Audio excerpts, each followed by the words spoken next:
I haven't had issues with Puff. I don't like him like that. Like, I don't like things that he would do and make me uncomfortable. So we're speaking on Diddy. We're speaking on Puff. Yeah. Okay. The new lawsuit coming with Jay. The part with Jay. I go, oh, shoot. Like, To us, that had to be there. We getting tighter. You know what I'm saying? And united we stand. And ain't nothing else. Black excellence, they're sitting there like, yeah. All right, but Jay, definitely not that. That's definitely not. It's just being competitive. 50 Cent's new documentary doesn't whisper, it shouts. It isn't another celebrity expose, but a direct takedown of hip-hop's inner circle. Jay-Z and Diddy sit squarely in its crosshairs. The project has everyone talking not for what it hides, but for what it finally reveals. For decades, whispers surrounded Jay-Z, Diddy, and the quiet power structures shaping hip-hop, influencing careers, narratives, money, loyalty, and silence behind the scenes that controlled access, opportunity, reputations, and success for generations worldwide quietly. 2020, y'all. Yeah. And it's different than when it was 2016. You know, the game has been elevated.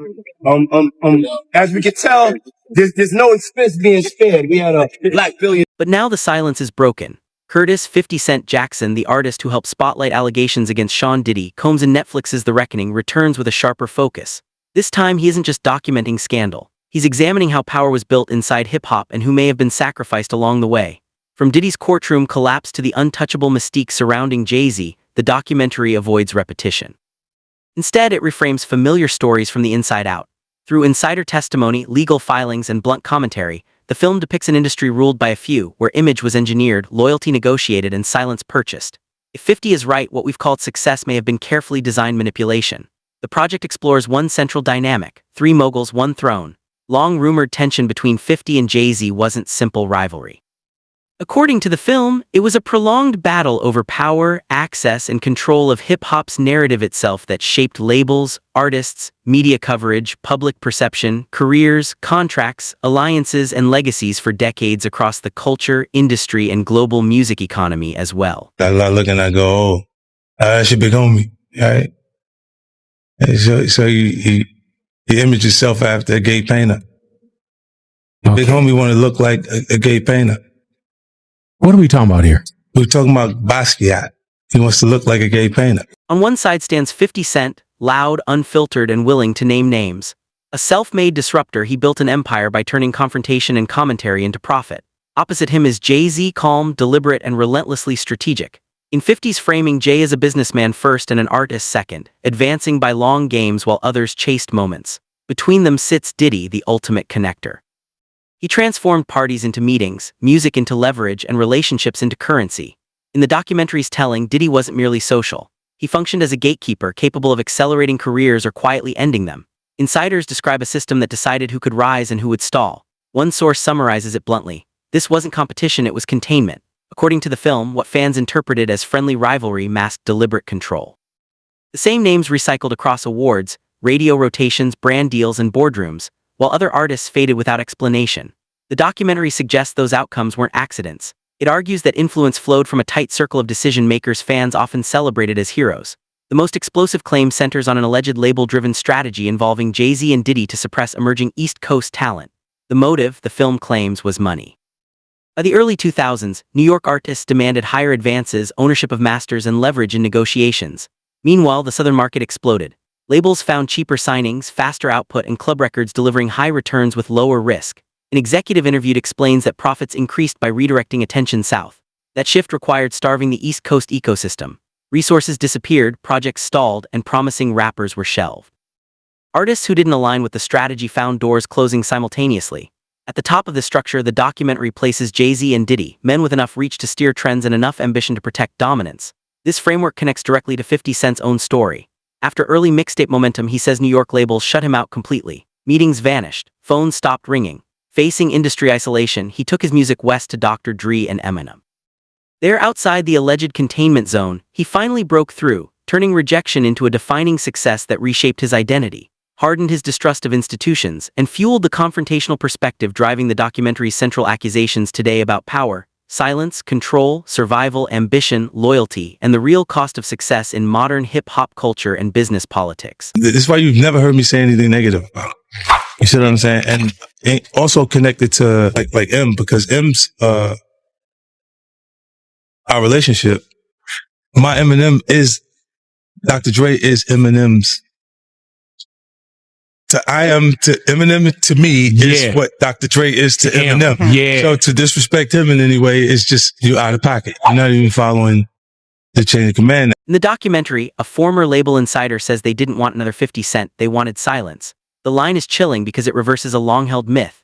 Maybe 50's success wasn't a fluke victory over the industry. Maybe it was a warning, a reminder of what happens when someone refuses to follow the system's rules. The film also confronts the complicated relationship between Jay-Z and Diddy. Publicly, they appeared as separate titans, operating in parallel lanes. Privately, the documentary suggests a quieter alliance, rooted in shared interests, mutual protection, and unspoken understanding that power survived best when guarded together away from scrutiny, accountability, outside influence, and challenges threatening their dominance within the industry ecosystem for years behind closed doors quietly. Feeling good? Oh, you put that thing on the So you see how we do it here on Saturday. Just with us. You see how we do it here on Saturday. Just with us. Even as Jay-Z's lawyer denied any personal ties, the two were frequently seen together at exclusive parties, industry meetings, and charity galas, while steering corporate partnerships that reshaped hip-hop's business model. One moment in the documentary asks the most uncomfortable question. If Diddy's fall ran this deep, what does it reveal about those standing beside him at that time? 2020, y'all. Yeah. And it's different than when it was 2016. You know, the game has been elevated. As we can tell, there's no expense being spared. We had a black billion. The film references similar allegations raised in 2024 by a victim who reportedly linked both moguls to the same scandal. Jay-Z dismissed the claims as rumor, while his legal team offered little response. After Diddy's 2025 conviction on trafficking and exploitation charges, the public revisited those allegations with renewed suspicion. The documentary does not declare Jay-Z guilty, but it questions how he has remained untouched as peers collapsed. Is it luck or leverage? Using photographs, interviews, and court records, the film depicts a friendship shaped by strategy, a business pact masked as brotherhood. Two men who understood power wasn't only about hit records but about narrative control, silencing threats, and protecting one another when pressure mounted. The documentary's most controversial thread then emerges, the so-called Beyoncé contract theory. According to industry insiders and cultural commentators featured, Jay-Z's marriage to Beyoncé is framed not simply as romance, but as one of the most calculated business alliances in modern entertainment history that reshaped perception, access, legitimacy, awards, corporate trust, media narratives, and long-term cultural positioning across music, fashion, philanthropy, and politics globally. Look, when Jay signed his contract, the big one was with Beyonce. When he signed that contract, the marriage contract, he got trophies. Now those trophies came rolling in, buddy. He started getting Grammys left and right, man. He had one. He ain't show up. He had like 20 now. He had like 18 since he's been down. Look, he had one, bro. Hard Knock Life. So you're saying the success is derived from the marriage? Absolutely, he's been treated differently. The accolades. Because he's no longer viewed as what, like a street or gangster rapper. Now he's viewed as a businessman, entrepreneur, family man. And the biggest ones because of the position Beyonce's. Oh, wow. So that's the deal. Yeah, that's the deal. Like, the other ones didn't count as much as that one did. Before Beyoncé, Jay-Z was respected yet polarizing. He carried street credibility but also legal baggage, infidelity rumors, and a reputation for being cold and calculating. After their marriage, his image shifted dramatically. Jay-Z became more than a rapper. He was reframed as a symbol of black excellence, stability, and aspiration. Together, he and Beyoncé evolved into pop culture royalty, a brand worth billions. The documentary argues that once the contract was signed, accolades followed. Within a few years, Jay partnered with luxury brands, headlined political fundraisers, and collected Grammy Awards with striking regularity that transformed public perception worldwide overnight completely. Interview 8.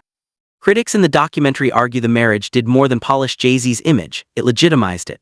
By aligning with Beyoncé's carefully protected reputation, he could bury lingering controversies and rebrand as untouchable. Still, not everyone accepts the fairy tale. Several sources suggest Beyoncé's influence evolved into a corporate alliance where Jay-Z's career, you can look at that as say the association to Beyonce is when he started to receive the 16 Grammys since he's been with Beyonce.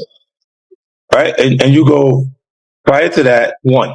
Right. You see what I'm saying? So that came in association, like you see, the kids even have Grammys. Like they don't sing yet. They don't sing.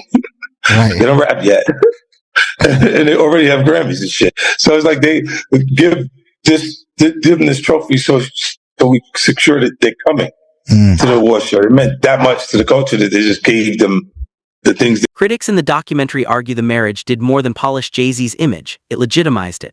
By aligning with Beyoncé's carefully protected reputation, he could bury lingering controversies and rebrand as untouchable. Still, not everyone accepts the fairy tale. Several sources suggest Beyoncé's influence evolved into a corporate alliance where image, power, and finances merged. In this framing, love and leverage became inseparable. The narrator distills the question simply: was the union romance or strategic reinforcement designed to secure dominance, credibility, and control at the highest levels of entertainment business, while shielding past narratives and shaping future outcomes deliberately carefully? Why are you so on top of the business side of Jay-Z? You know what I'm saying? Some people like to just be an artist. Yeah, I was actually forced to be an artist and a businessman because when I tried to get a deal, I couldn't get a deal, so I had to create Rockefeller Records. We actually created Rockefeller Records from nothing. And, so I was forced to know both sides of the business. In this world, love and power often sign the same agreement. When the documentary seems unable to dig deeper, it pivots to one of Jay-Z's most personal controversies, the long-running Rhymer-Satterthwaite paternity claim. For more than a decade, Satterthwaite has alleged Jay-Z is his biological father, a claim dismissed in court yet never fully erased from public discussion or cultural memory, despite appeals, media attention, persistent filings, and questions that continue resurfacing across platforms and generations without definitive closure anywhere. It's just a lot going on behind closed doors. That's only one case that we withdrew for right now. But it's a lot going on. You know how this industry works. These judges, these lawyers, these high celebrity people, they try to use all different types of tactics and call it what you want, bully tactics and different types of stuff to, slow it down and just change the narrative. So it's like the documentary breathes new life into the case, tracing each turn of a dispute that refuses to disappear. Rymer's godmother and longtime guardian, Linda Colidzier, is presented not as a fame seeker, but as a woman overwhelmed by a legal system far larger than herself. Through archived interviews, court records, and emotional narration, the film shows her accusing New Jersey officials of manipulating records to prevent Jay-Z from ever being compelled to submit to DNA testing, despite years of petitions, appeals, public scrutiny, and mounting personal financial strain on her. All the stuff being a victim of fraud, because the underlying issues with this case is dealing with void orders, fraudulent things, attorneys knew. Now, most of you know, this is all about money. In the very beginning, it started out, of course, me doing the complaint. She alleges the courts repeatedly avoided accountability, citing jurisdictional limits while Coley filed appeals, petitions, and federal complaints. The film says newer filings go further, claiming officials twisted prior rulings to stall the case. The pressure, she says, left her bankrupt and emotionally shattered. She alleges liens placed on her property, drained accounts, and a pattern of systematic silencing by people with power and influence. According to her account, years of litigation compounded stress, isolation, and mounting costs without relief whatsoever. I had to go to bankruptcy court. And the reason why I went to bankruptcy court was to have them help me with what they call an adversary complaint. An adversary complaint deals with my inheritance, which was my property that had a legal lien on it. Because the underlying issues with this case is dealing with void orders, fraudulent things, those all things were used to put a lien on my property. Her voice shakes in one of the documentary's most emotional moments. This isn't about money anymore, she says. It's about truth, and if truth costs me everything, then so be it. The film is careful not to declare guilt or innocence. Instead, it poses a deeper, unsettling question. If the system can bend this far to protect one powerful figure, what else has it concealed? For 50 Cent, this storyline becomes a metaphor for something much larger, the way wealth and influence can form a protective shield around elites. In a measured voiceover, he reflects, when the powerful hide behind paperwork, truth becomes the first casualty. The sequence closes with a striking visual contrast, a faded childhood photo on one side of the screen, a sprawling empire on the other. No narration follows, just silence, suggesting that even buried truths leave marks. From there, the documentary pivots sharply, from courtroom tension to boardroom power. The focus shifts to Jay-Z's billion-dollar partnership with the NFL and the controversy that followed. When Jay-Z signed on to lead the league's social justice initiatives in the aftermath of Colin Kaepernick's protest era, many saw it as a breakthrough. Supporters believed it finally gave hip-hop and black voices a seat at one of America's most influential tables. The documentary, however, frames the move differently. In 50 Cent's telling, the partnership looks less like transformation and more like transaction. Archival clips feature critics such as Dame Dash who characterize the deal as progress on the surface but compromise underneath. "We went from kneeling to entertaining," Dame says in one segment, arguing that the original movement lost its teeth. The film contrasts glossy halftime performances, curated by Jay-Z's company Roc Nation, with footage of Colin Kaepernick still unsigned and effectively sidelined from the league. One commentator sums it up bluntly: "Representation without resistance isn't progress, it's performance." Through this lens, the partnership is shown as a turning point in Jay-Z's public image. Where he once appeared as a rebel voice aligned with the streets, the documentary suggests he emerged as a corporate intermediary, translating activism into something safer and more marketable. The question posed is uncomfortable but direct. At what point does challenging a system become working for it? As the narrative deepens, the film explores how activism itself can be polished, packaged, and sold. Billionaires, the documentary argues, often become what they once criticized, not necessarily through betrayal but through proximity to power. This section divides audiences more than any other. Supporters see pragmatism and influence, critics see compromise and silence. The film offers no verdict, only a mirror asking viewers to decide where they stand. From modern boardrooms, the documentary then rewinds to Jay-Z's earlier years, before global fame hardened into institutional authority. Former associates, promoters, and industry insiders recount uneasy memories from the late 1990s and early 2000s. These accounts don't allege crimes, but they sketch a consistent tone: arrogance, secrecy, and a sense that rules bent differently around certain figures. One former club promoter recalls a tense incident at a luxury event in Cancun. According to his account, Jay-Z arrived late, ignored local organizers, and brushed off security concerns until the situation nearly escalated. "He looked untouchable," the promoter recalls, "like the rules didn't apply." The documentary presents the story not as proof of wrongdoing, but as an illustration of how power was already shaping behavior long before the crown was officially placed. The film also revisits long-standing claims related to past legal disputes, including allegations that Jay-Z avoided DNA testing and distanced himself from individuals who threatened his public narrative. Again, the documentary is careful. It introduces no new accusations. Instead, it compiles patterns, control, discretion, and silence, allowing viewers to draw their own conclusions. Over archival footage of Jay-Z performing in the 1990s, 50 Cent's narration cuts through calmly. Power doesn't change people. It reveals them. The montage that follows is eerie. Tabloid headlines dissolve into polished corporate press releases, symbolizing how image gradually overtook identity. Just when it seems the film has exhausted its subject, it pulls back further, beyond any single artist, toward the machinery of the industry itself. This segment exposes what 50 Cent calls the invisible hand, a network of executives, radio programmers, and investors who quietly shape culture from behind the scenes. According to insiders, release schedules, radio rotations, award nominations, and media narratives can all be engineered. An anonymous source claims, if a song threatens the wrong people's profits, it disappears. If an artist gets too independent, they get labeled difficult. The documentary traces these patterns across decades, connecting the experiences of artists like 50 Cent, Kanye West, and Lauryn Hill, all of whom faced resistance after challenging corporate norms. Visual timelines map award winners and chart toppers back to the same handful of conglomerates, suggesting that cultural success often funnels through a narrow gate. "It's not who raps best," 50 says flatly. "It's who the system bets on."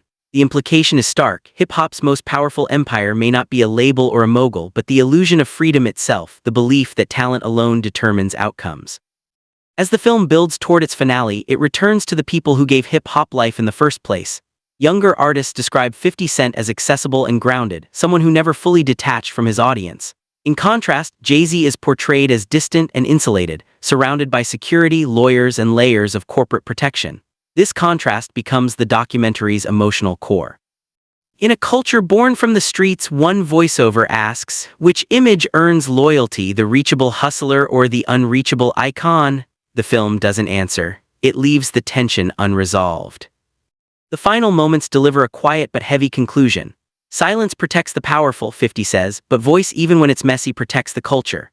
The screen fades to black before his voice returns with a final warning. Diddy wasn't the end, he was the beginning. Hints of a sequel follow, rumors of sealed documents, undisclosed settlements, and forgotten testimonies that could further challenge public perceptions of hip-hop's elite.